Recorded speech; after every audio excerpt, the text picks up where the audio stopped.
네, 안녕하세요. 저는 성균관대학교 화학공학부에 있는 권석준이라고 합니다. 오늘 이렇게 귀한 자리에 초청해 주셔서 너무나 감사드립니다.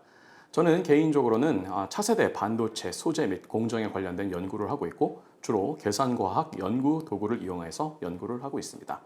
오늘은 주로 반도체 산업에 대해서 화학공학이 어떻게 기여를 할 수 있을지에 대해서 말씀드리도록 하겠습니다. 네, 반도체 산업은 여러분 잘 알고 계시는 것처럼 지난 30년 넘게 글로벌 산업으로 굉장히 시스테마틱하게 분업화되어 왔습니다. 그리고 한국은 지난 80년대 중후반부터 주로 메모리 반도체 쪽에 초점을 맞춰서 강점을 쌓아오고 있고 여러분 잘 알고 계시는 삼성전자나 SK 하이닉스 같은 그런 대기업들 위주로 우리나라의 반도체 산업에서 많은 강점이 쌓이고 있습니다.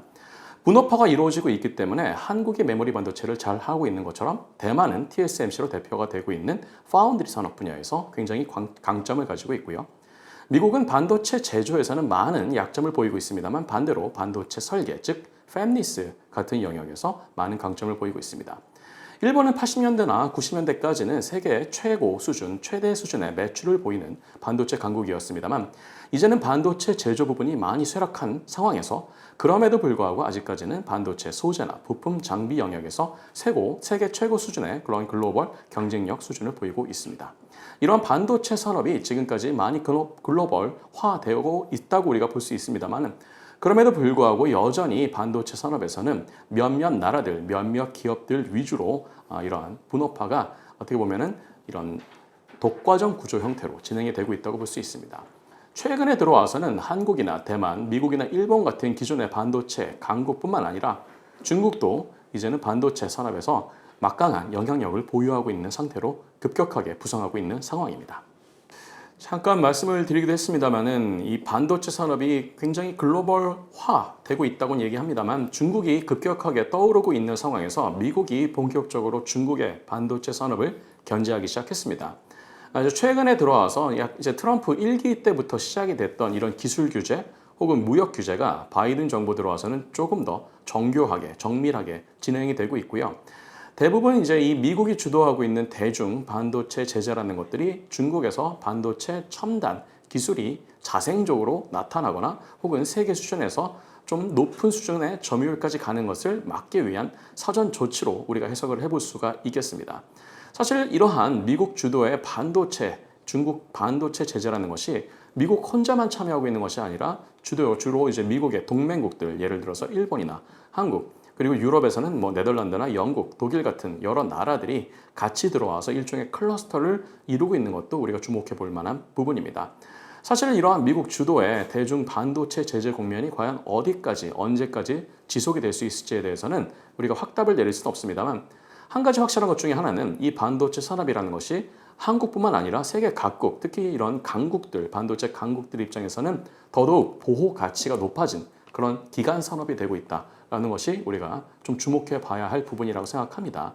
그래서 이제 앞으로 한국이 이렇게 합종 연행이 더 표면적으로 드러나고 있는 글로벌 반도체 산업에 대해서 어떻게 보면은 발언권을 더 가지거나 좀 주도권을 가지기 위해서는 한국 고유의 반도체 산업이 더 잘할 수 있는 부분을 더 많이 발굴하고 그 장점을 더 엣지를 가질 수 있게끔 만드는 것도 중요한 전략이 될 것이라 생각합니다.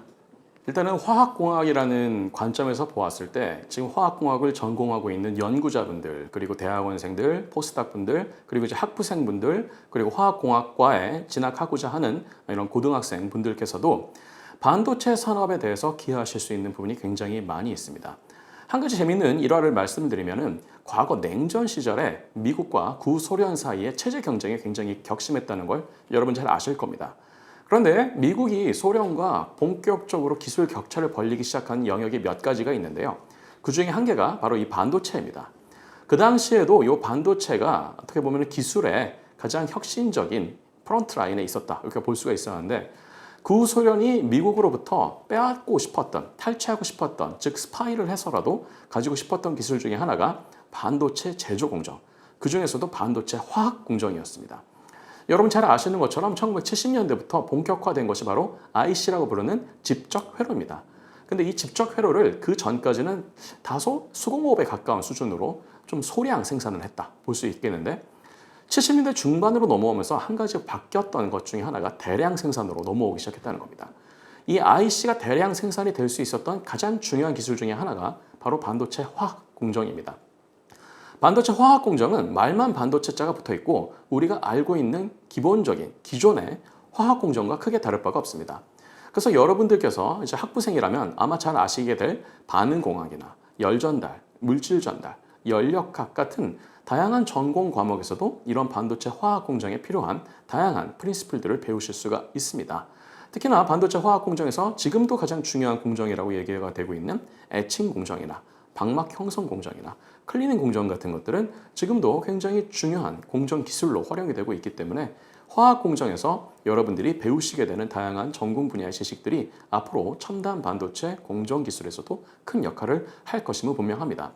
이러한 전공 지식을 바탕으로 앞으로 화학공학을 전공하신 분들이 우리나라에서 향후에 차세대 반도체 전략으로 삼고 있는 첨단 반도체 제조에서의 강국의 위치를 점하는 데 큰 역할을 하실 수 있을 텐데요. 여러분도 미디어에서 많이 들어보셨던 것처럼 2040년대 중반까지 한국은 반도체 메가 클러스터를 만들면서 세계 최대 수준의, 세계 최고 수준의 반도체 생산 강국으로 발돋움하는 것을 국가적인 목표로 삼고 있습니다. 이러한 상황에서 가장 중요한 기술 중에 하나가 바로 이런 반도체 공정 기술이고요. 공정에서도 우리가 전공정과 후공정 기술을 생각해 볼 수 있을 때 한국이 지금 상대적으로 약점이라고 생각하고 있는 이런 후공정 분야, 예를 들어서 우리가 오세트라고도 부르고 혹은 패키징이라고도 부르는 이런 공정 분야에서 화학공학을 전공하신 분들이 기여할 수 있는 부분이 많이 있을 것으로 생각이 됩니다. 예를 들어서 지금 패키징 공정 중에서도 가장 중요한 기술로 각광받고 있는 하이브리드 본딩이나 아니면 이종 접합 기술 같은 것들, 그리고 여러분 많이 들어보셨을 이런 HBM 같은 다양한 첨단 이런 주문형 메모리 반도체 같은 분야에서 패키징에 활용이 되는 다양한 첨단 화학 공정들이 있습니다. 특히나 하이 에스펙트 레이쇼, 이제 이런 크라이오 혹은 이런 다양한 이 에칭 기술들이 있을 수 있을 텐데요. 이런 에칭 기술들에 대해서 아직까지도 아직 우리가 모르는 영역이 많이 있습니다. 즉 기술적으로 완성할 수 있는 부분이 많이 있기 때문에 여러분께서도 앞으로 반도체 공정 쪽으로 들어오셨을 때 굉장히 많은 커리어의 발전을 이루실 수 있을 것이라 저는 자신 있게 말씀드릴 수 있습니다. 한국 반도체 산업은 앞으로도 한국 입장에서는 가장 큰 GDP를 만들어내는 국가 기관 산업화 될 것으로 저는 생각을 합니다. 앞서서 말씀드렸던 것처럼 한국은 앞으로 한 2040년대 중반까지 약 20년 정도의 시간 동안 1,000조가 넘는 엄청난 규모의 자본을 들여서 세계 최대, 세계 최고 수준의 반도체 메가 클러스터를 조성하게 될 것입니다. 그래서 이제 앞으로도 한국은 이 반도체 산업이 한국의 주요 산업이 될 것임은 확실하게 우리가 얘기할 수 있는데요. 한 가지 이제 확실치 않은 것 중에 하나는 한국이 과연 앞으로도 메모리 반도체 위주로 이렇게 반도체에서의 강점을 이어갈 것이냐에 대한 것입니다. 메모리 반도체는 우리가 일명 범용 반도체라고 부르는 것들이기 때문에 앞으로도 계속 수요는 있을 것입니다. 그렇지만 이 메모리 반도체 하나만 가지고 이 반도체 산업에서의 강점을 이어가기에는 좀 불확실한 면이 있기 때문에 한국의 반도체 산업의 장기적인 발전을 위해서는 다른 분야, 즉 팹리스 분야나 앞서 말씀드렸던 후공정 분야, 그리고 상대적으로 아직은 자급화도가 많이 떨어지고 있는 그런 반도체 소재나 부품, 장비 분야 같은 다양한 생태계의 분야에서 반도체와 연관된 이런 원천 응용 기술들이 같이 더불어서 발전이 될 필요가 있다고 생각합니다. 네, 굉장히 좋은 질문 감사드립니다. 사실 이런 반도체 메가 클러스터에 들어가는 다양한 비용 중에 하나가 이 sustainability, 즉 지속 가능성이 있는 이런 반도체 공정을 이루기 위한 기반 시설도 굉장히 중요합니다. 사실 반도체는 굉장히 전력을 많이 사용하는 에너지 인텐시브한 산업이기도 하고요. 또한 산업 용수를 굉장히 많이 사용하는 이런 워터 리소스 인텐시브한 산업이기도 합니다. 근데 이 두 분야 모두 한국이 지금 자신 있게 준비가 되어 있다고 장담하기는 어렵습니다. 특히 전력 같은 분야는 여러분 잘 아시는 것처럼 앞으로는 비탄소 전원에서 대량의 전력을 안정적으로 수급하는 것이 굉장히 중요합니다.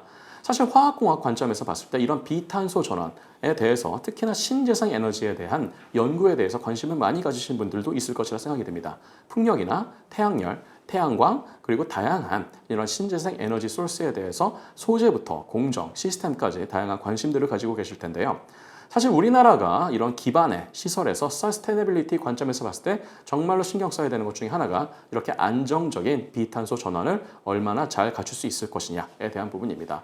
또한 앞서 말씀드렸던 것처럼 산업 용수를 대량으로 확보하는 것도 중요하다고 말씀드렸습니다.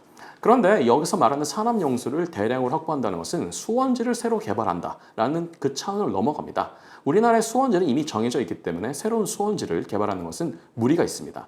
대신 한번 사용했던 이런 물들을 잘 재처리해서 재활용하는 이런 수처리 기술도 굉장히 중요합니다. 화학공학 분야에서는 환경공학 분야가 따로 있습니다. 이 환경공학에서는 여러 가지 기술들이 개발이 되고 있습니다만 그중에 가장 중요한 분야 중에 하나가 바로 이 수처리 분야입니다. 우리나라는 물이 풍부한 나라는 아닙니다. 물이 아주 부족한 나라도 아니지만 물이 풍부한 나라는 아니고 앞으로는 기후 위기에 의한 기후 변동의 폭이 더 커질 것으로 예측이 되는 바 우리나라에서 우리가 얘기하고 있는 이런 평균 강수량이라는 개념도 별로 신뢰할 만한 개념이 되지는 못할 것입니다. 이런 상황에서 우리에게 주어져 있는 이런 수자원을 어떻게 하면 우리가 재처리할 수 있을 것인지 재활용할 수 있을 것인지에 대해서 많은 기술적인 수요가 있을 것으로 예상이 됩니다.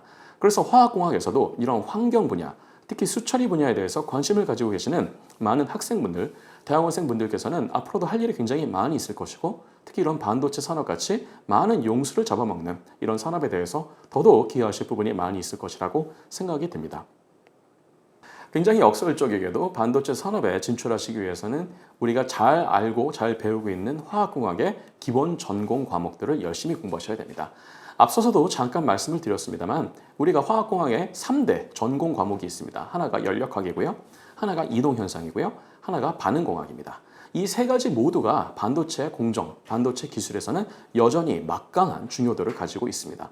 그리고 공교롭게도 이런 과목들의 기초를 이루고 있는 것은 기본적인 물리와 화학 그리고 수학입니다. 그래서 지금 막 학부 과정에 들어오신 분들이라면 이런 기초 과목을 열심히 공부하시는 것을 저는 추천을 드리고요. 이제 전공 과목에 조금씩 진입하시고 있는 학부 2학년, 3학년 학생들이라면 지금 말씀드렸던 이런 전공 필수 과목들에 대한 스터디를 더 많이 하시면 좋을 것 같습니다. 그렇습니다만 화학공학에 들어왔다고 해서 반도체 화학 공정만 해야 되는 것은 아닙니다. 반도체 칩을 직접 설계도 하실 수 있을 거고요. 반도체 패키징을 하실 수도 있을 거고요. 새로운 소재 개발도 하실 수 있을 겁니다.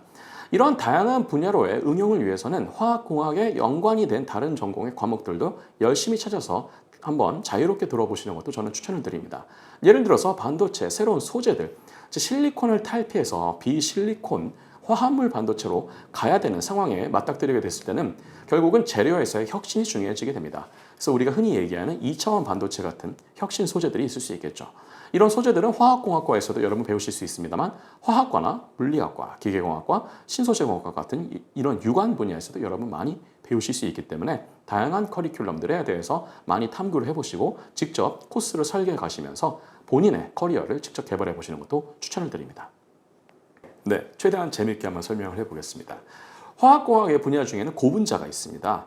근데 이제 고분자는 우리가 영어로 폴리머라고 하는 것들이고요. 혹시 폴리머를 잘 모르시는 분들을 위해서 잠깐만 설명을 드리면은 여러분이 주변에서 흔히 볼 수 있는 이런 플라스틱들이 다 고분자라고 보시면 됩니다. 그런데 이런 고분자 중에는 굉장히 특이한 고분자가 하나 있습니다. 우리가 보통 블록 공중합차라고 부르는 겁니다. 공중에서 합차가 됐기 때문에 공중합차라고 하는 건 아니고요. 이제 이 서로 물리적, 화학적 성질이 다른 두 가지 이상의 요 단량체들이 결합이 돼가지고 어떻게 보면은 마치 서로 싫어하는 뱀 두 마리의 꼬리를 묶어 놓은 것하고 되게 비슷한 거죠. 그런데 이들은 서로 싫어하기 때문에 어떤 현상을 보이냐면 아주 얇은 방막으로 만들었을 때 그리고 적절한 온도로 어닐링을 해줬을 때 상분리가 굉장히 재밌게 되는 현상이 있습니다. 특히 나노미터 스케일로 상분리가 되는 경우가 있는데요. 이렇게 나노미터 스케일로 아주 이쁜 모양을 만들 수가 있어요. 이런 패턴들을 예를 들어서 우리가 반도체 트랜지스터 회로와 아주 잘 어울릴 수 있는 요 스케일로 만들 수가 있는데 이렇게 될 경우에는 굉장히 비싼 리서그라피 같은 공정을 쓰지 않고도 우리가 흔히 얘기하는 바텀업 방식의 이런 패턴들을 만들 수 있습니다.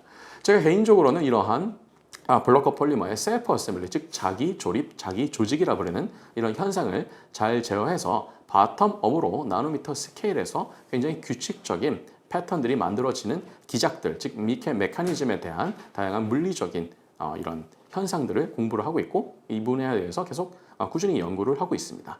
이 분야가 굉장히 재미있고요. 앞으로는 이 리서그라피의 한계가 반드시 오게 됩니다. 이 리서그라피의 한계는 우리가 쓸 수 있는 광원의 한계가 있을 뿐더러 리서그라피의 원리상 광화학 반응을 진행할 수 있는 소재가 한정이 되어 있기 때문입니다.